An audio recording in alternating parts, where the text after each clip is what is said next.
Hey everybody, we'd like to take a second to thank today's sponsor. Hashtag Lame Ass Dads is a pop-punk band from Nowhere, Ohio, whose members are, well, Lame Ass Dads. The band formed in early 2021 when two friends, Ryan and Andy, decided they still had some gas in the tank for songwriting and creating. Now, in their late 30s, with real job families and responsibilities, they realized they still needed an outlet to get their adult angst out. For fans of Blink-182, Bad Religion, MXPX, and The Descendants, their debut album, Greetings from Nowhere, Ohio, is out now. Their song, We Wish You a Lame-Ass Christmas, is out now. Stream it on Spotify, Apple Music, Bandcamp, Amazon Music, or anywhere else you stream music, as well as Unsigned Pop Punks, A Very Pop Punk Christmas, Volume 1. Give them a follow on Instagram, Facebook, and Twitter at LameAssDads. You can also head over to lameassdads.com to learn more about the band and get connected to all things lame.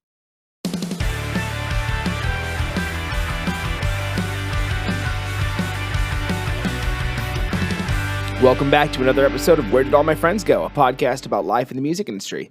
Today we caught up with Mark from 408, and god damn it, they're so fucking good. Mark is an awesome dude, and we had a hell of a time talking to him. It was so cool. But before we get into the episode, I want to tell everybody that our new website just launched. You can find us at unsignedpoppunk.com. We got everything you'd ever need to know about who we are and what we do on that website. So go check it out. Make sure you follow us on social media, and we'll get into the episode.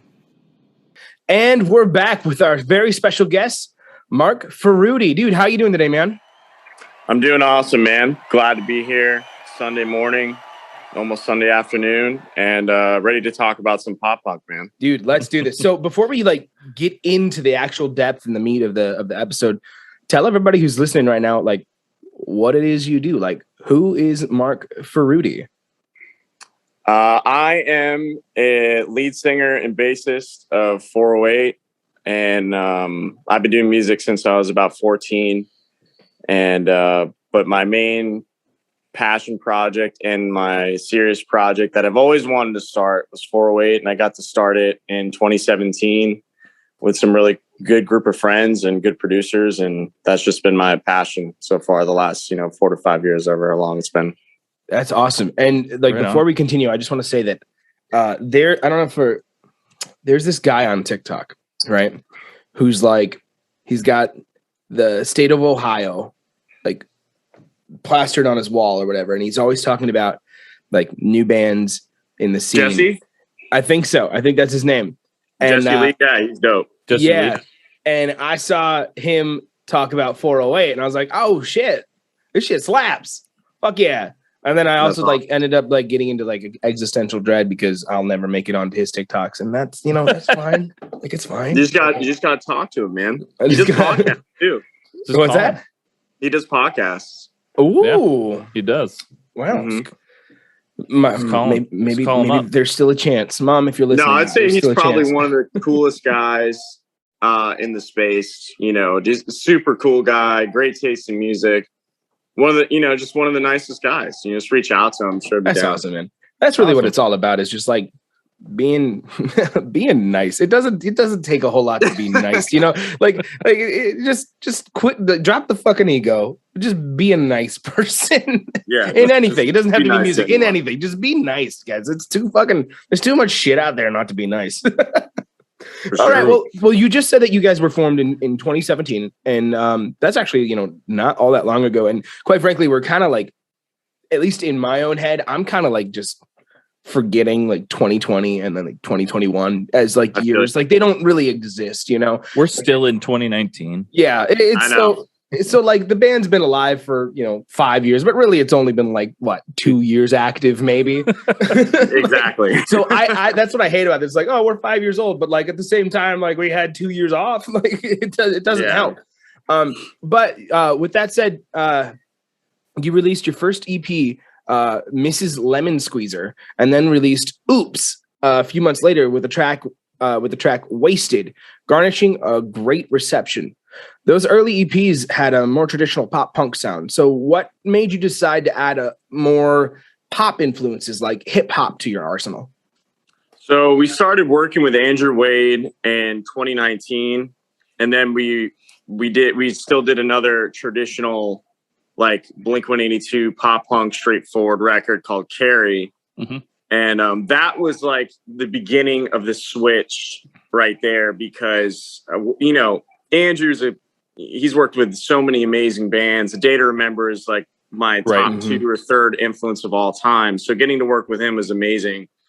And he said, he kind of steered us in another direction. He's like, why don't you guys start adding different things? And then I've always loved hip hop and EDM. Yeah. So I'm like, you know what? It's time to try to mash these things together. I don't think genre is really a thing as much as it used to be. Right. With that being said, I'm a pop punk dude. I have pop punk roots. They're always going to be in the songs. Like even if it's a Coldplay song or type song, then it's going to have like punk in it. It's never going to be, completely out of the box away from the punk stuff. But that's really why we did it. I've always actually had the vision of mashing like Blink-182 with, EDM artists and Kid Cudi and things like that. I always thought that was where it was going to go. And this was really early on. Me and my buddy Chandler were used to talk about it all the time. Like it'd be sick if, Barker and Cudi, they actually did a track back then too. It'd be sick if that started to, mesh into one. Yeah. And that's kind of what's happening right now. Yeah, it did. It did. It sure did. Man, and it did hard. And like, even, pop influences have been sprinkling into almost every single genre in the last, like, I'd say 5 years. And I'm not an expert, so who knows? But like, you get a lot more pop metal and a lot more, you add a lot more pop influences into the pop punk side of things. And it's, there's some truth in that thing, in what you said about genres, like they don't really exist, at least not anymore. And it's because, generationally speaking, we moved down from bands like, what we consider like classic rock into bands that are like, into the 80s and 90s, like powerhouse hair metal bands or whatever. And even like hair metal bands, like by today's standards, aren't even necessarily like, quote unquote metal anymore, right? They're just like rock bands, so it's like, well, they're classic rock now. Yeah, I know. According to the radio. According to the radio, right? Like, because you can listen to the Eagles and fucking Aerosmith on the same station. But that said, as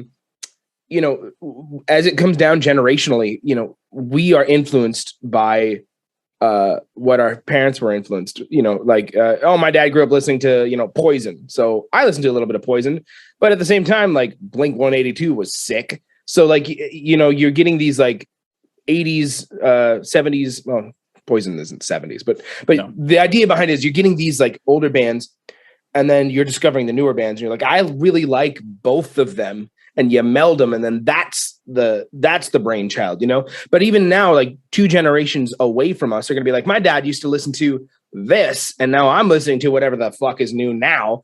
And it'll be that brainchild, and then that'll have a baby. You know what I mean? And it's just, It's just like, it'll never stop. So like genre is just a way for us to describe kind of how our music fits in. But at the end of the day, it doesn't really fucking matter. It's just music. And I'm excited for the next generation to go, my dad listened to Limp Bizkit and meshing Limp Bizkit with whatever the fuck's next. That's cannot wait, now. Dude. That's starting to Limp Bizkit, and that kind of style of music is, in the underground, it's starting to make its way. Like, I hate to say it, or not that I hate to say it, but like the rappers and the people that are jumping on the wave, they actually have those influences like Limp Bizkit and GFUEL like locked away somewhere back there, and they're starting to bring that out. And honestly, that's kind of helping advance the ball across the board for rock. So it's actually great. It's not a bad thing. It's actually amazing. So I know I've said this to Bear, but I can't wait for a new wave of new metal to come. Oh, I cannot wait. Yeah, Steven, our guitarist, that's really what he, that was his thing back in the day when he was young. He loves new metal, and he said it's coming. I believe him. I think it's coming to be on the forefront. I agree. It's one of those things where it's like, history repeats itself, and that is so very, very true in music. Like in the past 2 years alone, we've seen a new wave of 80s inspired pop music, 80s Look at The inspired Weeknd. rock. Yep, The Weeknd. And then you got bands like, I don't know if you've listened to the band Camino, but they're bringing back amazing a crazy amount of 80s synthwave, and even like bands like Floor or The Night Game, like they're bringing back this like really subtle, Breakfast Club soundtrack vibe to it, and we're fucking here for it. But the next thing you got that's going to come back is the 90s. So we're going to have grunge mixed with our pop and shit. Yeah. And then you're going to get to the thousands, and that's when like new metal's going to come back again. And the Backstreet Boys. True. BTS is already leading the charge right now. That's true. That's true. So it's like, we end up repeating ourselves, but we take, like, at least what I like to think of, we take the best parts of what was, and then we add with modern technology and advancements in audio and sound, and even like new sounds, not necessarily like music, but new sounds, and then we combine them. Like our last our last single that we just recorded with our buddy. I was like, dude, can you add I need like a raindrop. Like I need like a drop in an ocean. But then with that, I need you to like reverb the fuck out of it and then like put a little distortion on it. So it just kind of sounds like, and it was like, yeah, I can do that. And then that's in the song. And it's not even like music, right? It's just a different sound. So like, yeah, I am fully on board with what you're saying. And Pat, same with you. I cannot wait to like see you in the next like 10 years or less, that new wave of like new metal and new punk and all that shit. It's going to be fucking glorious. Absolutely. So off of that tangent, Mark, so that was good. It was needed. It was needed and it was heated. So Mark, one of your first shows I saw was at Backwoods Riot Music Festival, which boasted such acts as multiple booty shaking contests, wet t-shirt contests, and truck racing. So how did pop punk concert like hold up in that environment? Wow, man, that place was a shit show, to be honest with you. It was we got on that bill just like randomly. It was one of those things. It just kind of was like a bang bang thing. Like, hey, you want to play this festival? I don't know anything about it. If there's mudding, and I was like, all right, whatever, we're doing it. And it was cool. I mean, it was just very, probably wouldn't do that again, but it was interesting. Met some cool people, and at the time, again, that was like 2017, so pop punk wasn't like popular. Yeah. Still pretty underground. It held up well. The thing is, we had that like Blink-182 sound, so everyone always like enjoyed it. It was never like, oh, this is annoying, like loud music, turn it off. So that's kind of been something that's been beneficial to the band, is we've had that sound that everyone is like recognized, like, oh, this sounds like Blink or Sum 41, and they listen. So that was it. Man, that's gotta be fun. So we're about to. You guys want to like go mudding after the set, like? Yeah, it was weird, man. It was in the middle of nowhere, place I'd never been. Mike Busey put it on, I believe. That he's the guy that does that crazy house thing I forgot what it is, but he was actually boys with like Machine Gun Kelly when he was like no one.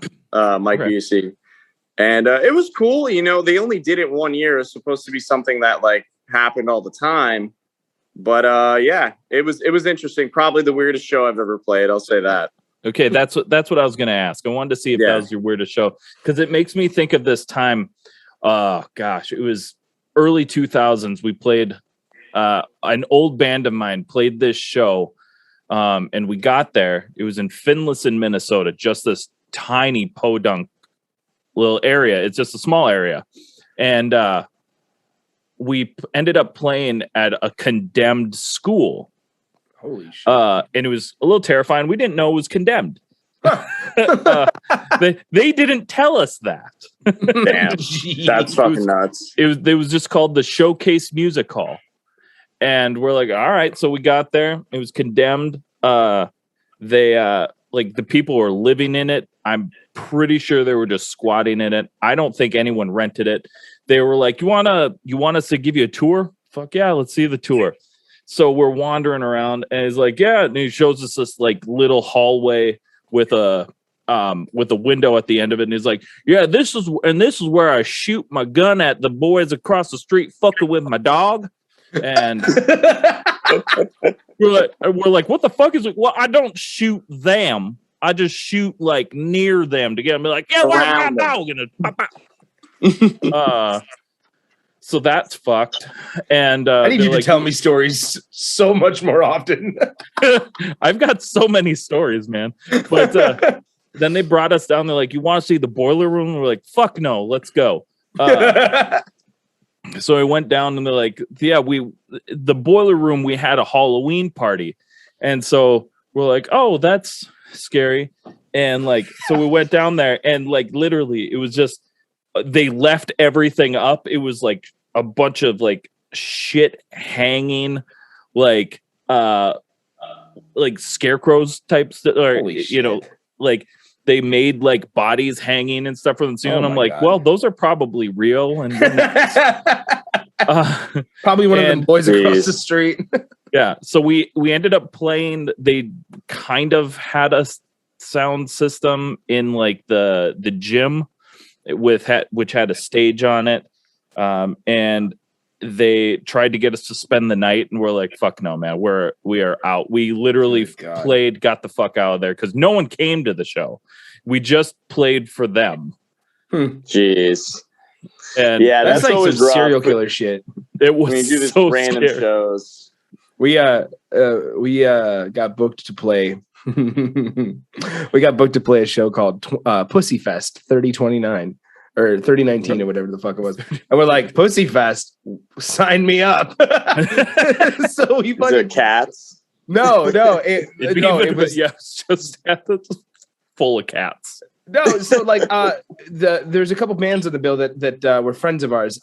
Manhattan Blockade, Two Sides of Me, and Eugene Levy. So like I was like, okay, seems legit, whatever. So it's in the middle of like nowhere fucking Iowa, right? Like, and it's in a shed. It's in a barn, like that looks like it's about to collapse kind of shed. And it had just rained the night before. So all the ground was like sopping wet and like mushy. And then the gravel road was like mushy. Oh man. And we're like hauling all our gear. And I'm just sitting here like, don't like that. But I'm going to play Pussy Fest 3019. And I'm going to be able to say that I did that. So shit show. It was fucking hilarious though. Cause then the band that we were on tour with ran out of gas in the middle of nowhere. I thought that was pretty funny. Jeez. That's gotta be rough, man. That's why you gotta always call that AAA.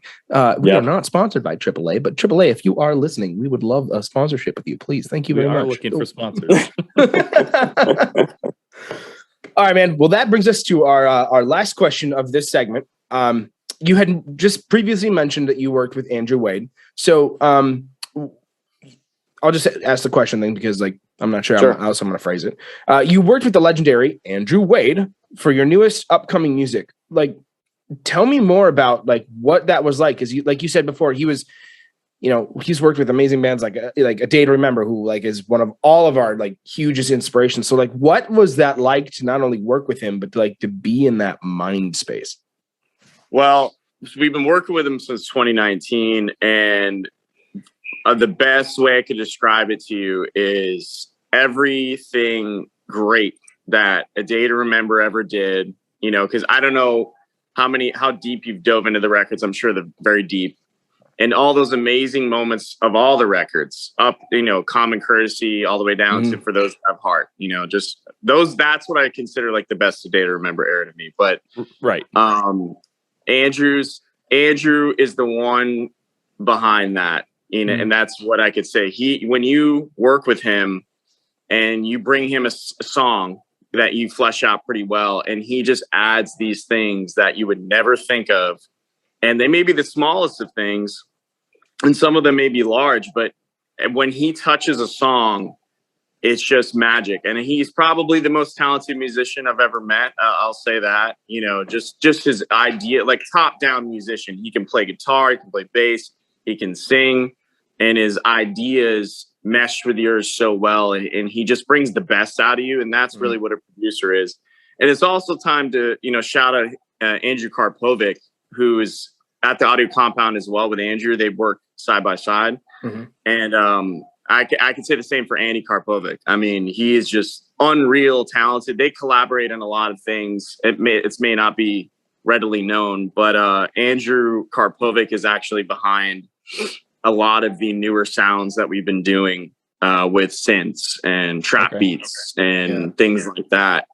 But yeah, going back to Andrew, man, I mean, if you have the chance to do it, do it. It's the best experience you could ever do in music. It's by far, anytime working with him, it's the best experience I've ever had in music. So that's the best way. And, you know, that said, to all of our listeners out there, you guys know that we're a podcast about, you know, trying to help you guys build and help you establish your brand or help you figure out what the next move is for your band. I got to say this right now, and I don't mean any hate or hurt behind it or any kind of negative inflection to it. But if you are sitting here going, I think I can do it myself, and you have a limited knowledge, just put that away. It's okay. You know, it's okay to admit that you can't do it. Put that away, find a producer, work with them, because not only is your music going to be better, but you're going to take experiences from working with him or her or whoever it is you find, and you're going to take that back home with you. So if you want to start learning your own music producing and all that kind of stuff, you're going to be able to take those experiences back with you. And Pat, I know we've said this before, find a producer, find a producer, find a producer. It's something that we like. I will die on that hill kind of a thing. Like having a third person in listening to what you're doing, helping you flush out an idea. Like Mark was saying, like you can come into a studio with a good song, but if you bring a good song to a producer who's also going to help you flush that idea out, it's going to go from good to great. Having that third person there is going to help you so much. So bite the bullet, just do it. I can't tell you how many times I've worked with bands that have said, oh man, I just, we like that raw sound. Like we like, Mark is literally shaking his head. No, dude, like the bands that you think have a raw sound are still produced. Like it's still that way. And don't get me wrong. If you're just in this for, being in a band to have some fun with your friends, playing in your garage, finding a show. If you're in high school and you want to play for your friends, man, more freaking power to you. I love that. And quite frankly, I wish I could go back there sometimes. But if you're trying to make this a career and you're actually trying to be serious about your craft, just like anything, just like art, painting, any kind of skill, trade, doesn't matter. You put your time and effort and energy into everything that you do with that to make a good product. And a producer is going to help you get there. I hope I didn't step on anybody's toes, Pat. No, what you said was the Bible right there, man. That was preaching. That was what everyone needs to hear in a band, because I said the same exact thing to everyone. There's members within our own band that, always used to bring up that argument like, oh, well, I can do it. I produce. It's like, no, bro, you can't even come close to what we're getting from this the studio. And that's it's something that I don't want to say struggled with, but it's definitely a conversation that we've had before. Because even in my band, like I'm sitting here in my studio, right? Like I have my studio. I have all the things that I can do. I can create a song. I can create a demo. And then in my band too, we have our guitarist, Victor, who's incredible. He produces for other bands and it's incredible. Like one of the bands that he produces for is called A Better Hand.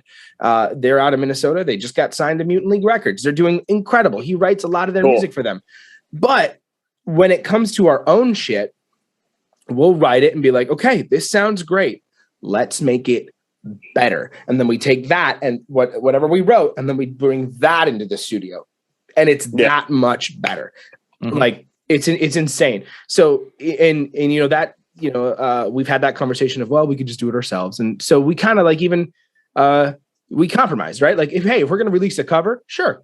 Like we'll do the cover ourselves. Like we can all do that. That's fine. We're just not really going to deviate too far from the original. Just going to make it our own. But when we do our original shit, we're like, okay, we're going to get a third person ear on this because we want when we want to release our own product, we want it to be the best it can fucking be. And the only way you're going to do that is working with the producer.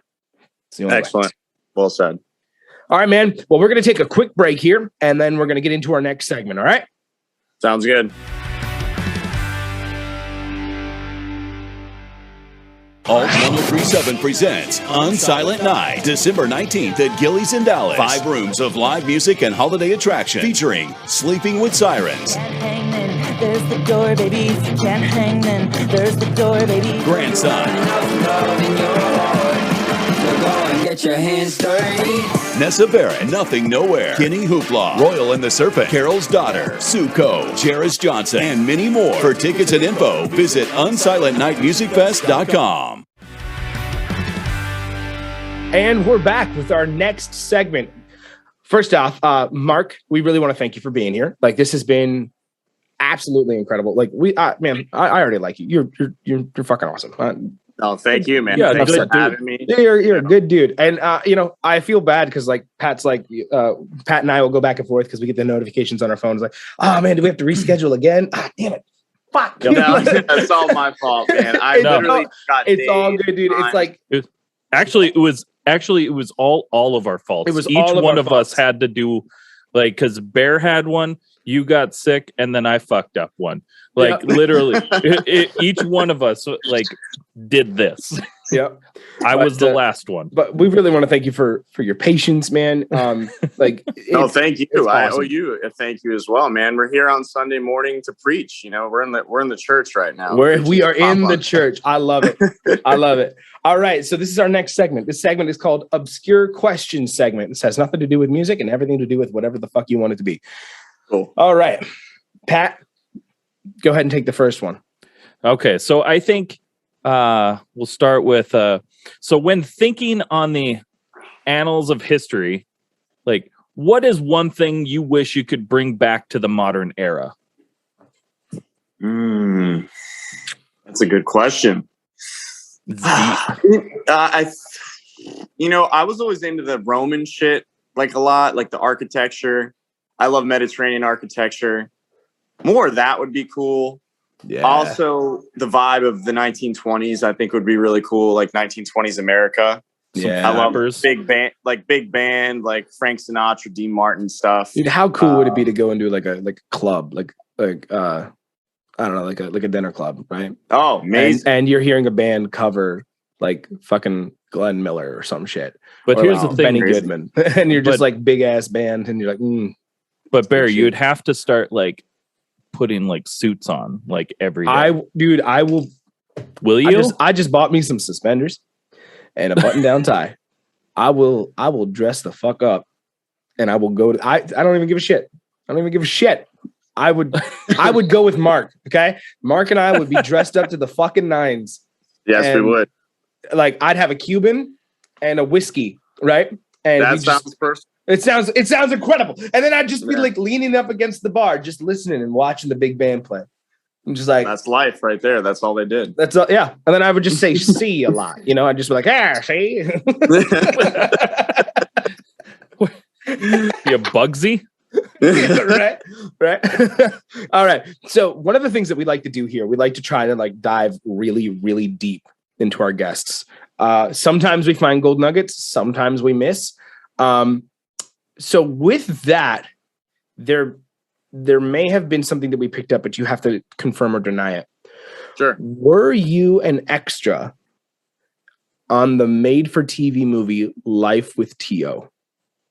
You know what? I wasn't. They asked me to do it. Like someone I know that's in another band did this thing, and they're like, "Oh, we need extras," and I was like, "Oh yeah, maybe I'll do it." And then he just put my name in there, and I'm like, "I was never there. I didn't do this."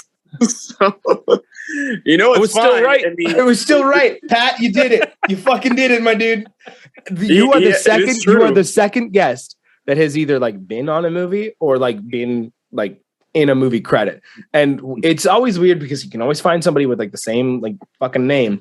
So we're like, is it a hit or a miss? And then you never know because they're always like got a small part. So it's never like advertised. And you're just like, There's never a picture. You just got to like stick it to the wall and like just get it out there and hope it sticks, you know? Yeah, very weird situation. I mean, it was just like in a music video shoot. I don't know if you guys remember the band Modern Day Escape. They were like a MySpace kind of band there or whatever. Familiar. But yeah, so I'm friends with the singer of that band, and he was shooting a video for his other band that no longer exists. And that guy was there, the Teo dude. And he was just like, "Oh, you're so beautiful. You should be in the movie." And I was like, "Yeah, sure, man, maybe, you know." And I never did it, and they still put me in it. So, well, there you go. You got movie credits. Got credit for it. Yeah, I do. I am. You're an actor. There it is. Is Shakespeare overrated? Well, he's an OG, so it's hard to say that he's overrated. Fair enough. But I don't seek out Shakespeare. But without him, would we have had, you know, plays and poetry and art the way it is today? You know, that's hard to say. So sure, I can't. The influence versus what you like about somebody or something.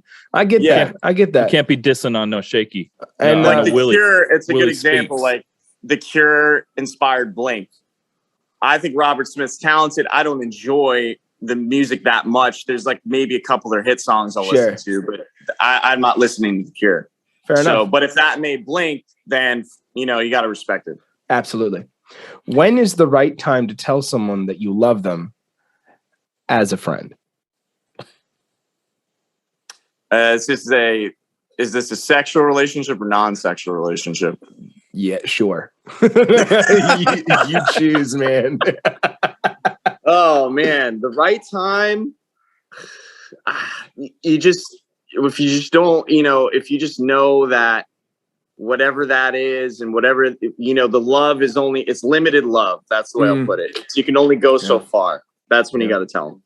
That's when you got to tell them. I like that, actually. That's a really good, that's wise, actually.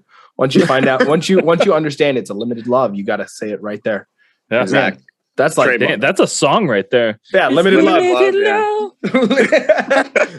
We'll get Celine Dion to feature on it. I like All right, it. Pat, Oh man, bring us into the next segment. Let's go.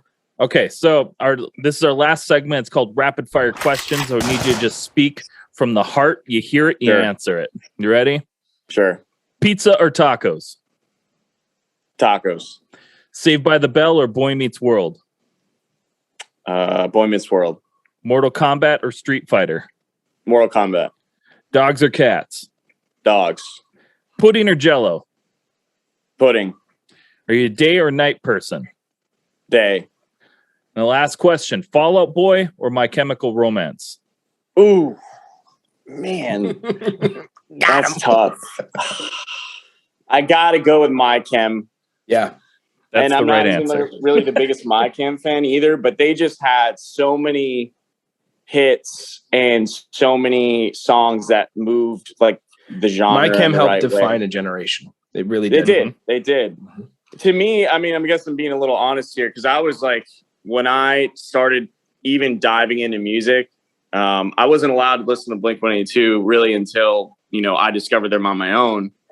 And I never really understood like the Hot Topic thing back in the day, like in high school. I don't know, because I played sports. I was a weird dude. I was in a band and I played sports. I was just like all over the place, like with the click.